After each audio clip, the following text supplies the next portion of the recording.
நான் அப்போ அவர் எடுத்துக்கிட்டு இருக்காருன்னு நினச்சேன்.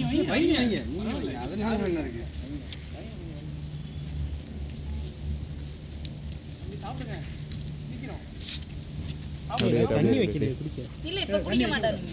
சாப்பிட்டு முடிச்ச பிறகு அவங்க பாட்டு குடிச்சு தண்ணியை மட்டும் குடிச்சிட்டு தண்ணி கீழே ஊற்றி சாப்பிட்டு எடுத்துப்பாங்க. ஐயோ இடமே இல்லையாடி.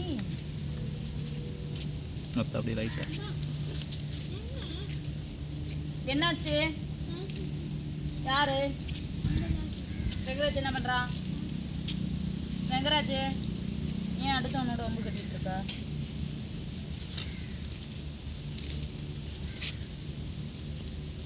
சாப்பிடுங்க சாப்பிடுங்க. சாப்பாடு வச்சுங்களா? சாப்பிடுங்க. சாப்பிடுங்க சாப்பிடுங்க சாப்பிடுங்கடா சாப்பிடுங்கடா சரவணா சாப்பிடு. மோகன் உனக்கு என்ன சாப்பாடு